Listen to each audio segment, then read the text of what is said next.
Baik, bismillahirrahmanirrahim. Assalamualaikum warahmatullahi wabarakatuh. Waalaikumsalam. Alhamdulillah, baru saja Amirul Hajj bersama anggota melakukan rapat pertemuan di atas membahas beberapa hal termasuk pembagian tugas. Dan sebelumnya saya ingin perkenalkan dulu tahun ini yang menjadi Amirul Hajj, ya sesuai dengan undang-undang ya, bahwa Menteri Agama adalah Amirul Hajj. Saya sendiri Nasaruddin Umar, Menteri Agama Republik Indonesia. Kemudian Wakil Amirul Hajj Dr. Romo Muhammad Syafi'i. Beliau langsung ke bandara. Kemudian Muhammad Irfan Yusuf, Kepala BPH, besok insya Allah berangkat. Kemudian Pak Dahnil Anzar Simajuntak, Wakil Kepala Badan BPH RI, besok menyusul. Kemudian Profesor Dr. Muhajir Effendi, Pak Muhajir, Pak. Ya. Iya. Iya. Beliau sebagai penasihat khusus Presiden dalam urusan haji. Kemudian Profesor Dr. Taruna Ikrar, Kepala BPOM ya. Kemudian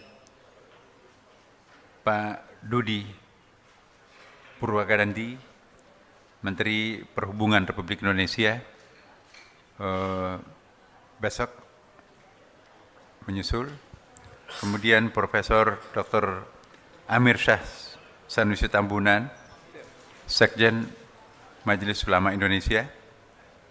Kemudian Kiai Haji Ahmad Said Asrori,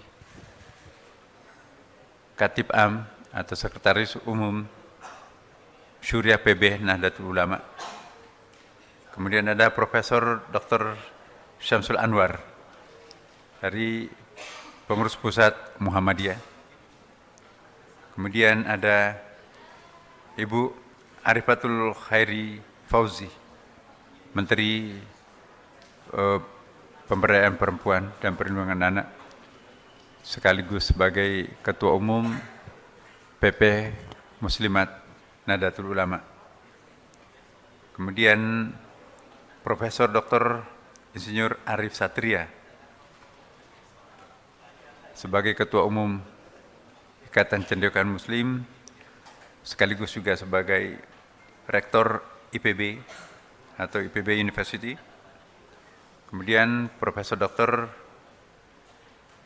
Haji Letnan Jenderal Dudung Abdurrahman, ya, penasehat khusus Presiden, sekaligus sebagai Ketua Dewan Penyantun Universitas Perguruan Tinggi Ilmu Al-Quran Jakarta. Kemudian Profesor Dr. Arskal Salim sebagai sekretaris, juga sebagai sekretaris Dirjen Pendidikan Islam. Ada Saudara Jojon Novandri, ya, tenaga ahli Kementerian Agama Republik Indonesia, Wakil Sekretaris. Bapak, Ibu, dan saudara-saudara sekalian, alhamdulillah operasional haji sudah mulai sejak tanggal 1 Mei yang lalu. Hari ini kita tanggal 29, dan alhamdulillah sudah 482 kloter yang berangkat ke Tanah Suci dengan jumlah 180.734 jamaah haji reguler, terdiri atas 105.085 perempuan atau 55%, dan 84.649 laki-laki atau 45%. Jadi jamaah haji perempuan lebih banyak daripada laki-laki tahun ini. Selain itu ada 15.033 jamaah haji khusus yang sudah tiba di Tanah Suci. operasional layanan jamaah haji di Madinah pada fase kedatangan gelombang pertama sudah berakhir di Madinah. Jadi tanggal 25 kemarin seluruh jamaah haji yang ada di Madinah sudah bergerak menuju ke kota suci Mekah, dan saat ini seluruh jamaah terkonsentrasi di Mekah sekarang untuk mengikuti puncak haji di Arafah, Musdalifah dan Mina. Jadi mereka sudah menunaikan ibadah umrah. Sebagaimana Indonesia ya, Saudi Arabia juga telah menetapkan tanggal 1 Zulhijjah pada tanggal 8 Mei, sehingga wukuf di Arafah nanti akan berlangsung pada tanggal 5 Juni 2025. Jadi pada hari Kamis. Nah, seperti kita juga kemarin kita sudah rapat sidang isbat sama dengan posisi kita hilalnya. Hari ini Amirul Hajj insya Allah sebentar lagi akan terbang ke Saudi Arabia menggunakan pesawat Garuda ya, dengan menjalankan tugas negara sebagai amanat Presiden Bapak Haji Prabowo agar memastikan jemaah haji di Indonesia ini insya Allah mendapatkan pelayanan yang baik. Sesuai Undang-Undang Nomor 8 Tahun 2019, Amirul Hajj bertugas memimpin misi haji Indonesia dan melaksanakan tugas diplomasi haji di Arab Saudi selama musim haji. Kita akan bertemu dengan sejumlah otoritas di Arab Saudi untuk mendiskusikan berbagai macam penyelenggaraan haji, terutama di masa-masa akan datang. Saudara-saudara sekalian, kita juga alhamdulillah telah melakukan berbagai macam rangkaian kegiatan untuk meningkatkan pelayanan yang memang pernah kemarin ada awal-awalnya sedikit ada masalah ya. Masalahnya karena antara lain selain visa terlambat, tidak semuanya sekaligus keluar, juga ada yang tiba-tiba tidak bisa berangkat karena meninggal atau karena sakit atau karena ada urusan sangat penting ya. Maka kloter pertama itu memang ada kekosongan pesawat ya, misalnya ada 20 orang kloter pertama, maka insya Allah sampai seterusnya kita bisa mengantisipasi dengan penyesuaian yang disepakati bersama dengan pemerintah Saudi Arabia. Dengan demikian persoalan itu bisa segera terurai dan hanya berlangsung misalnya 1 hari atau sampai 2 hari sudah bisa dikembalikan lagi pada porsi sesuai dengan penempatan yang telah ditentukan di syarikatnya masing-masing dan di hotel tempatnya masing-masing. Bapak Ibu sekalian, saudara-saudara sekalian, kita juga berkomunikasi terus dengan kerajaan Saudi Arabia, dan alhamdulillah saya ingin sampaikan di sini karena 1/5 jamaah haji di seluruh dunia adalah orang Indonesia, maka itu pemerintah Saudi Arabia itu memberikan perhatian khusus terhadap jamaah haji Indonesia. Karena kalau jamaah haji Indonesia ini tertib, maka itu bisa dicontoh pergerakan-pergerakan selanjutnya oleh rombongan jamaah haji yang lain. Di sini ditegaskan juga bahwa cuaca sangat ekstrim ya. Suhu di Saudi Arabia di Mekah sekarang ini sekitar 50 derajat Celcius. Jadi ini satu persoalan tersendiri bagi kita orang Indonesia ya. Kemudian juga dihimbau untuk melakukan penyesuaian diri dengan cuaca tersebut, misalnya seperti yang telah diumumkan oleh panitia-panitia kita, dihimbau terus-menerus agar selalu memelihara cairan tubuh ya, minum lebih banyak dan memelihara saving energi, karena ini kan belum hari hanya ya. Jangan sampai nanti mengejar sunat, mau arba'in di Madinah, mau memperbanyak umrah di Mekah, tetapi nanti pada hari hanya haji itu kolaps. Nah, kita sudah menghimbau kepada jamaah kita saving energi untuk hari hanya haji itu. Kemudian juga menyangkut masalah penyembelihan dam dan kurban. Nah, ini perlu kami jelaskan di sini. Sebetulnya yang jadi masalah itu adalah damnya. Kalau kurbannya, ya 220 ribuan orang jamaah haji Indonesia di sana, kalau mau melakukan kurbannya itu bisa saja dilakukan di Indonesia.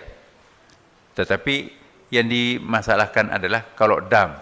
Dam ini adalah semacam denda yang harus dilakukan karena kita adalah haji tamattu ya. Nah, jadi itu memang harus menyembelih kambing. Kami mendapatkan pertanyaan, bagaimana Indonesia? Apakah akan melakukan dam di Indonesia atau di Madinah? Saya balik bertanya pada waktu kami rapat dengan beliau, bagaimana pendapatnya yang mulia? Ya, dijawab bahwa ada sejumlah negara melaksanakan dam di negerinya masing-masing. Nah, tapi di Indonesia terserah negaranya. Nah, karena ini menyangkut masalah furu'iyah, masalah fikhiyah, pemerintah tidak berhak untuk menetapkan fatwa. Yang bisa memberikan fatwa itu adalah majelis ulama. Nah, kami sudah menyurat ke majelis ulama, ya, apakah dimungkinkan untuk kita menyembelih hewan yang dam ya, kambing di Indonesia dengan pertimbangan bahwa kalau semuanya katakanlah 220 ribu jamaah haji akan menyembelih kambing damnya di Indonesia, itu manfaatnya adalah para peternak kambing di Indonesia itu akan panen dan juga dagingnya pun juga dikonsumsi oleh warga masyarakat Indonesia, dan juga sudah bisa dipastikan insya Allah tidak ada manipulasi misalnya seperti yang terjadi di sana. Katanya ya, ini kita nggak bisa membuktikan, ya ada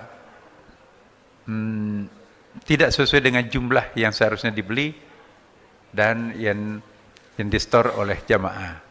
Karena di sana kan tidak langsung kita beli kambingnya, tidak pernah kita lihat di mana disembelihnya. Nah, jadi untuk mencegah hal-hal yang tidak bisa kita perkirakan, nah muncullah suatu karinah di situ, muncul mungkin bisa disebut sebagai ilat ya. Tapi ilat itu pun juga ada kriterianya dalam ilmu fikih. Sesuatu itu bisa disebut ilat, apakah belum bisa disebut ilat, itu nanti ada kriterianya. Maka itu kami sampaikan kepada majelis ulama, mohon pertimbangan hukum fikihnya. Apakah Indonesia bisa menyembelih hewan dam di Indonesia?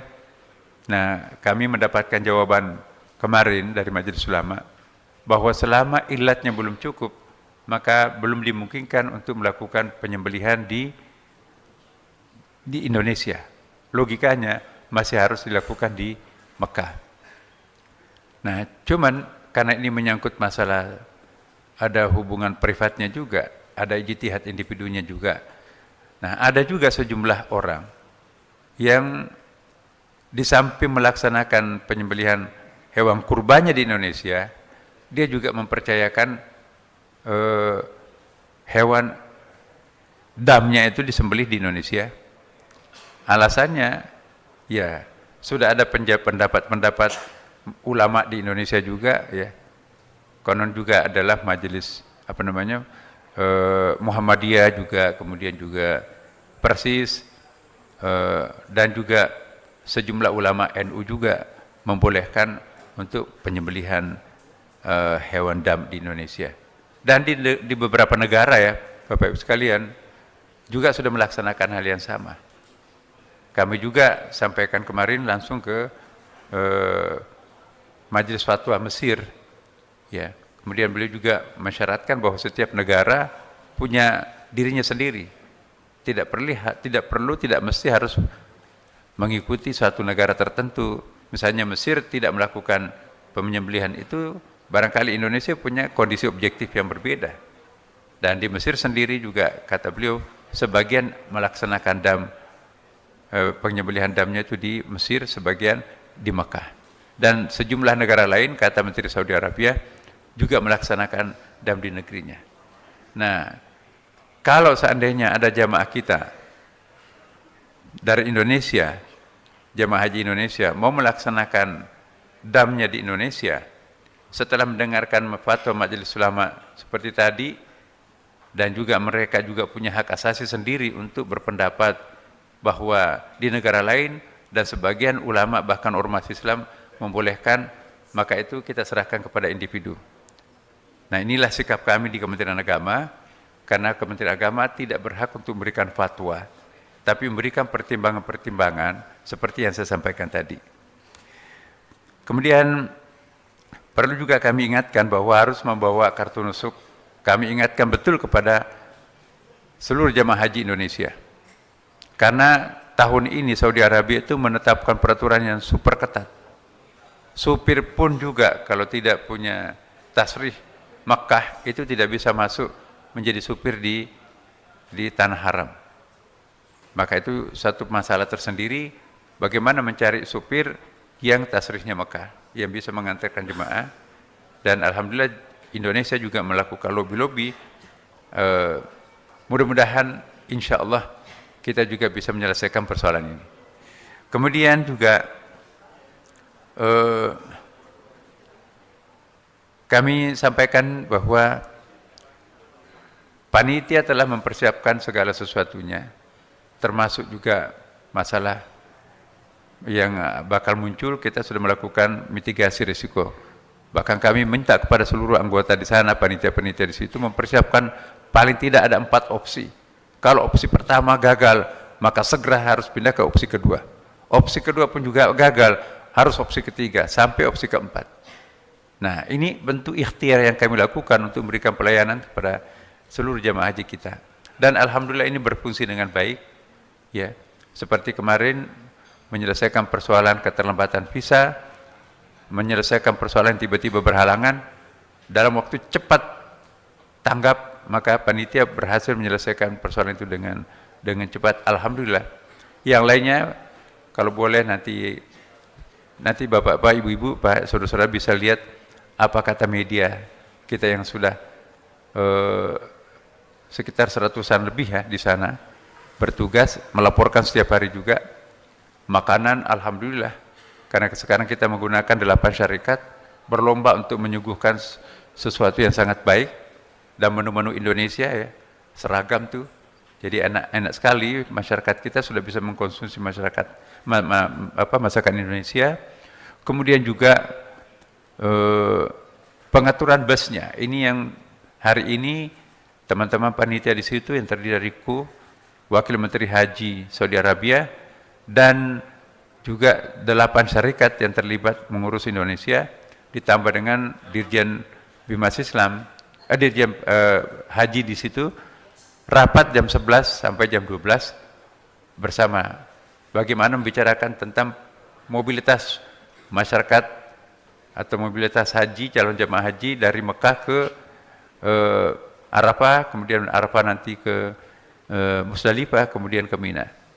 Karena di sini kita ada sesuatu yang relatif lebih baru ya, mungkin bukan terlalu baru juga, tapi yang baru adalah sistemnya. Misalnya ada murur itu tidak melewati jalur normal di Musdalifah ya, karena mungkin karena kesehatan, sudah difabel atau ada hal-hal khusus, maka itu jalurnya memang agak sedikit berbeda, tetapi pasti melewati, karena itu kan keharusan untuk melewatinya bermalam atau di malam hari di Musdalifah. Nah, kemudian juga ada tanazul. Tanazul ini saya jelaskan, tanazul ini tidak mesti seseorang itu nanti nginap di kemah. Ada kurang lebih 30.000 jamaah itu dari Arafah lewat Musdalifah bisa langsung ke hotel. Jadi tidak mesti harus menginap di kemah. Karena beberapa tempat yang kita sewa, hotel-hotel di sekitar jamarat itu lebih dekat ke jamaratnya daripada ke kemahnya. Nah, ini kita prioritaskan kepada jamaah haji yang tidak berdaya. Apakah itu karena tua, apakah itu karena penyakit, apakah itu karena ada alasan-alasan tertentu ya, maka itu yang kita prioritaskan untuk menempati hotel yang sengaja kita tempatkan di dekat-dekat Jamarat itu, sehingga mereka tidak lagi harus ke kemah. Jadi insya Allah kemah-kemah kita nanti di sana itu tidak sepadat lagi dengan tahun-tahun yang lalu, karena lebih dari 30.000 jamaah kita sudah nginapnya di hotel. Tahun-tahun yang lalu juga sudah ada, tapi itu belum difasilitasi secara resmi. Sekarang ini kita atur semuanya. Jadi yang nginap di hotel, disiapkan makanan di hotel, ya, disiapkan dokter dan obat-obatannya di sekitar hotel. Dan bagi mereka yang nginap mau ditempatkan di kemah, itu pun juga sama, makanannya, kendaraannya, dokternya, pelayanan lainnya, itu semuanya dilakukan di perkemahan itu. Dengan demikian insya Allah mudah-mudahan tempatnya sudah agak longgar, dan juga otomatis juga penggunaan toilet dan sebagainya itu bisa terpenuhi dengan baik. Dan yang terakhir kami ingin sampaikan bahwa insya Allah rombongan Amirul Hajj ini akan bertugas kurang lebih 20 hari ya. Hari ini berangkat 29 Mei, dan insya Allah tugasnya akan berakhir kalau tidak ada masalah yang sangat urgent tanggal 17 Juni ya, sekitar 20 hari. Di samping Amirul Hajj, kami juga didampingi oleh suatu kelompok yang khusus yang kita sebut dengan Mustasyar Dini. Ya, jadi Mustasyar Dini ini berjumlah 22 orang yang terdiri atas ulama-ulama yang ahli hukum, baca kitab kuningnya juga mahir, ya. Dan inilah nanti akan menyelesaikan pertanyaan-pertanyaan mendasar yang ditanyakan oleh calon jamaah, oleh jamaah haji kita, ya mungkin tidak bisa dijawab oleh pimpinan-pimpinan kloternya. Jadi pertanyaan paling banyak adalah pertanyaan dari kaum perempuan. Bagaimana kalau kami tidak sempat umrah wajib tapi menstruasi? Itu harus dijawab dengan tegas dan tidak bisa asal jawab, karena itu harus ada dalilnya, karena ini menyangkut masalah sah atau tidak sahnya sebuah ibadah wajib ini. Maka itu kami menganggap bahwa lembaga ini sangat penting, dan ini juga nanti bekerja sama dengan Amirul Hajj untuk menyelesaikan persoalan-persoalan yang seperti tadi. Dan alhamdulillah penyebarannya pun juga mengikuti hotel-hotel mereka. Tidak berkumpul di dalam satu tempat, tapi mengikuti jamaah di mana dia bertempat tinggal. Dan juga dipermudah dengan adanya handphone ya. Jadi bisa bertanya kepada kelompok-kelompok itu dengan langsung, bisa live dan seterusnya. Jadi jamaah kita merasa sangat senang dan sangat puas karena pertanyaan apapun yang ditanyakan kepadanya itu bisa dijawab oleh tim itu. Nah, relatif alhamdulillah per hari ini Bapak Ibu sekalian, jamaah kita itu merasakan ada pelayanan yang sungguh-sungguh sangat serius dan dirasakan lebih biasa, luar biasa. Dan inilah yang kami sampaikan kepada Bapak Ibu, rekan-rekan semua melalui wartawan, melalui media ini. Mohon doanya juga. Walaupun kami bicara sampai hari ini seperti ini, tetapi yang maha menentukan Allah Subhanahu wa Ta'ala. Kami mengharapkan doanya, semoga hari hanya pada hari wukuf nanti itu yang menentukan haji kita itu berjalan lancar seperti yang kita harapkan bersama. Demikian, Assalamualaikum warahmatullahi wabarakatuh. Pak Menteri disiapkan untuk langsung naik ke bis. Pak Menteri, teman-teman media terima kasih banyak. Iya, saya kira sudah cukup panjang ya, tidak ada pertanyaan lagi ya. Kita akan berangkat karena sudah ditunggu penerbangan juga. Terima kasih sekali lagi pada rekan-rekan. Mari kita mempersiapkan diri untuk ke bus. Assalamualaikum warahmatullahi wabarakatuh. Teman-teman media mohon kesediaannya, terima kasih.